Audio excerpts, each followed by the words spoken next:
Ho! Welcome to Inexpert Film Advice, where I give my inexpert advice on film and filmmaking. Today we're going to be talking about 3 things you can learn from Martin Scorsese's classic film, Raging Bull. You see what I did there? Yeah, the symbolism? You get it? Yeah.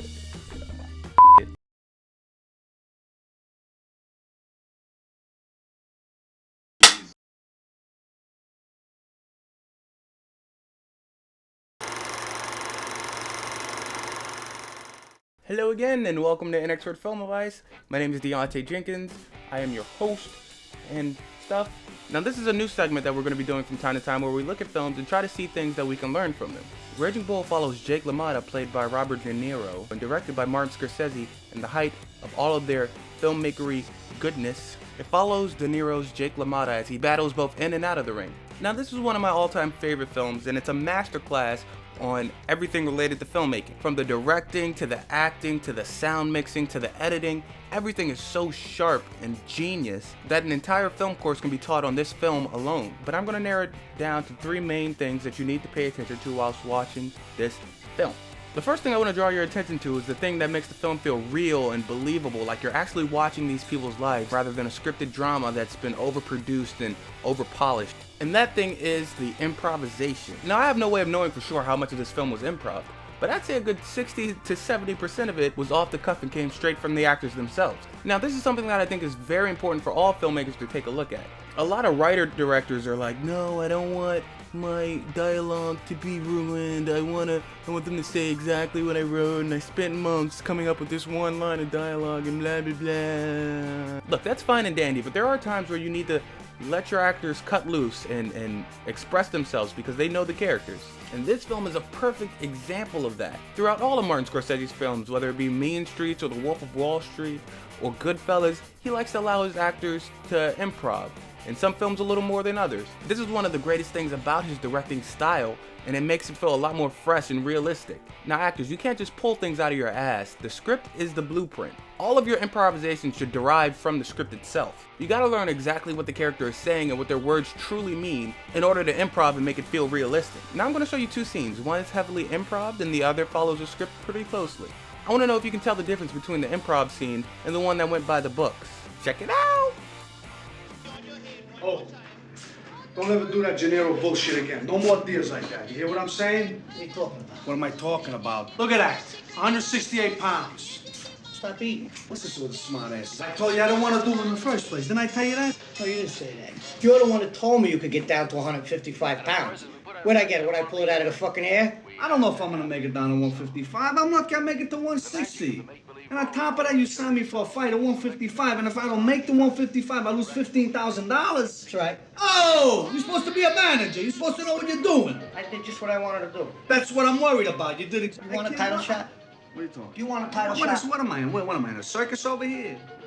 I asked him. He's got more sense about this. What are you You've doing? been killing yourself for 3 years now, right? There's nobody left for you to fight. Everybody's afraid to fight you. Okay, along comes this kid Gennaro. He don't know any better. He's a young kid, up and coming, and fight anybody. Good, you fight him. Bust his hole. Tear him apart, right? What are you worried about? What's the biggest thing you got to worry about? I'm worried about the weight. You worried about the weight? What are we arguing about for? I just said the weight. Okay, let's say you lose because of your weight. Are they gonna think you're not as tough as you were? You're not the same fighter?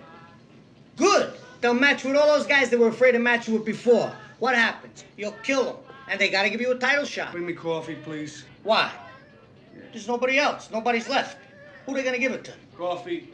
In a minute. You listening to me? Please, honey, bring me the coffee. All right. Oh, Yeah, boy, how long I gotta wait? are you listening? Now let's say you win. You beat Gennaro. Yeah. Which you definitely should beat him. Right? Yeah. Right? Yeah. They still gotta give you a shot at the title. You know why? Why? Because the same thing as before. There's nobody left. There ain't nobody around. They gotta give you the shot. You understand? If you win, you win. If you lose, you still win. There's no way you can lose. And you do it on your own, just the way you wanted to do it, without any help from anybody. You understand? Just get down to 155 pounds, you fat bastard. You stop eating. What's the problem? Stop eating, that's all. You can do it. You don't understand anything. Do you understand that? You know, Joey's right. This Gennaro's an up-and-coming fighter. He's good-looking, he's popular. You beat him now. Excuse me. What do you mean good looking? I'm not saying good-looking, I'm saying popular. If you win... What were you to say good looking? I didn't say anything. I'm just telling you Joey's right. What do you want, authority or what? No, take it. Get out of here. Take the baby and get out of here. Everybody, all the sons on authority about this. She's telling me, where'd she find out he's good looking, first of all? She didn't mean nothing. Who asked you? He's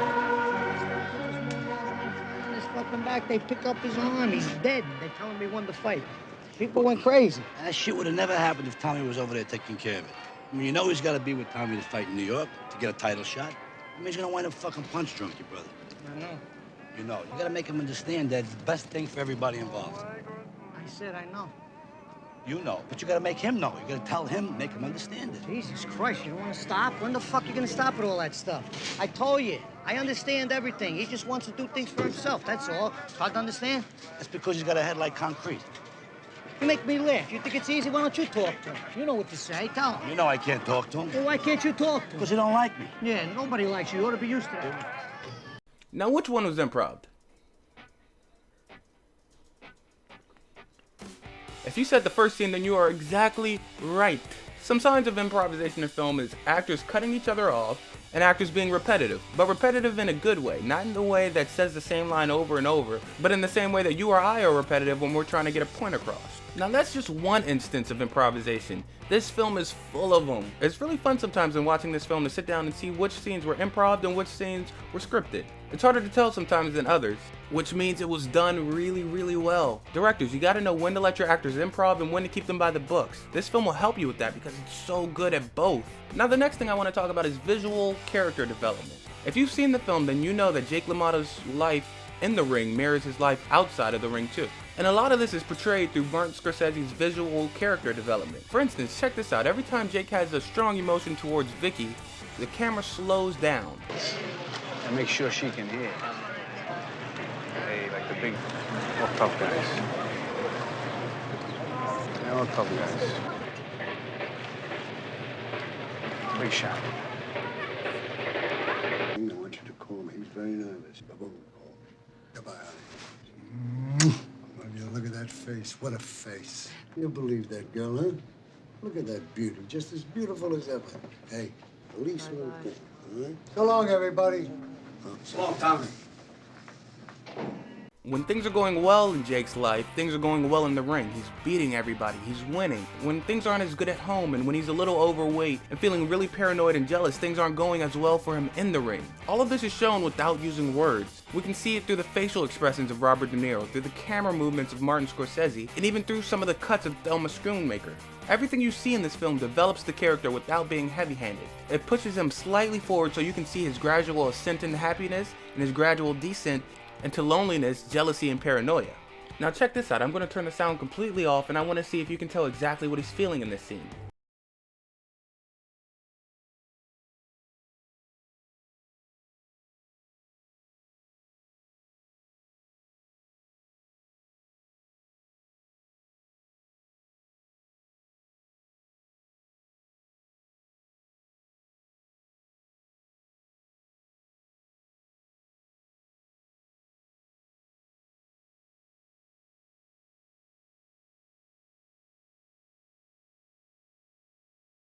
It's obvious that he's feeling extremely jealous and extremely paranoid. This is all shown with camera movement, framing, and blocking. Now the third and final point that we're going to talk about today is the sound mixing, and how Martin Scorsese uses sound and the lack of sound to develop his characters in his story. Now you combine the visuals with the sound or the lack of sound and you'll know exactly how Jake is feeling at each moment in time. Now listen to this. You're looking great. Joe here?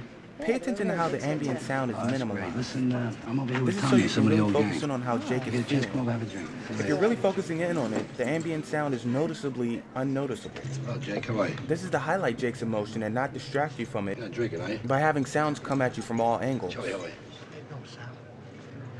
Look like you're having a ball over there. Yeah. Listen, I'm over there with Tommy Como. Why don't you come over and have a drink? Round, no more big shot. Without his gun. Here, what we're hearing and what we're seeing don't quite match up. Again, the image paired with the sound highlights the emotion of the scene and really makes you feel how much he wants Vicky. You're married. You're a married man. It's all over. Leave the young girls for me.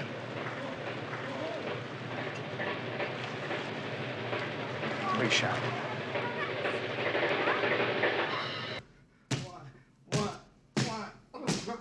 Here, when Jake is arguably at his lowest point, there's a thick silence that's only punctuated by Jake's fist slamming against the walls and his constant questioning of why.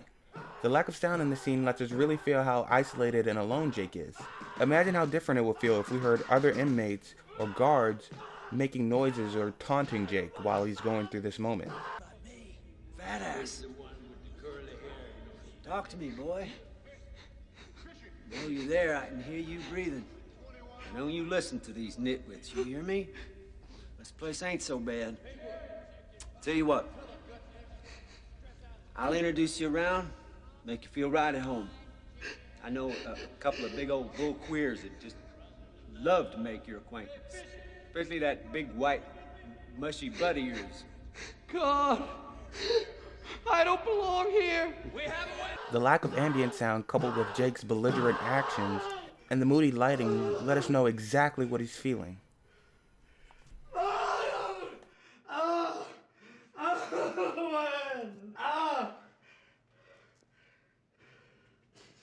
Why are you doing? Why? You're so stupid. You're so stupid.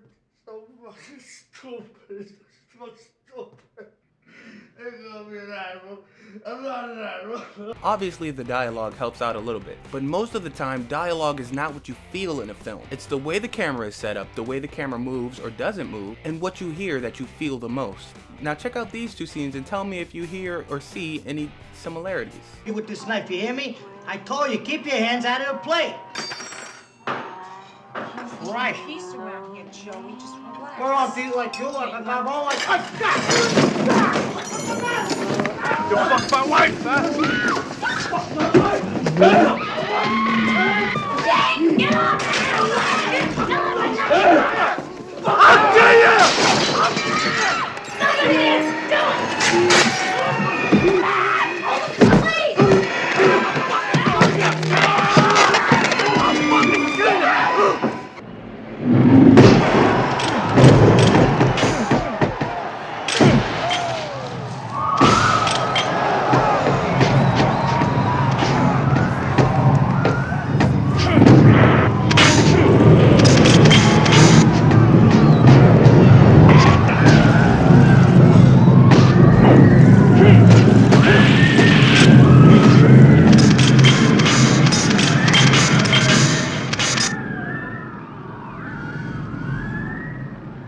As you can see, when things aren't going right for Jake in the ring, things aren't going right for him out the ring, and the sounds mimic each other.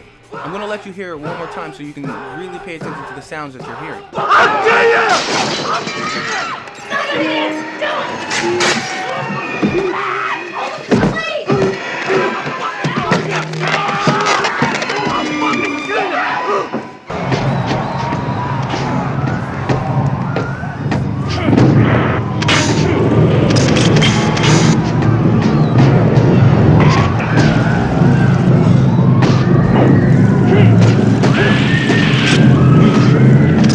This is done so the audience can see the mirroring image that is Jake LaMotta's life. This film is the blueprint on how to use sound and how it can affect the emotional response that you get from your audience.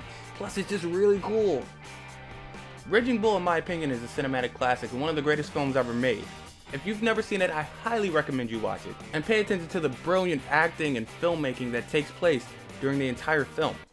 Anyways, that's all I got for you this week on Inexpert Film Advice. Be sure to leave a like and a comment, and if you really liked it, check out my Patreon page. Patreon is the best way to keep this content flowing every week. And if you didn't like it, be sure to tell me why you didn't like it. Help me improve the channel. You can follow me on all the social media platforms. My handle is here. And make sure you return next week for another episode of Inexpert Film Advice. I'm your host, Deontay Jenkins. I'm out. Go get him, champ.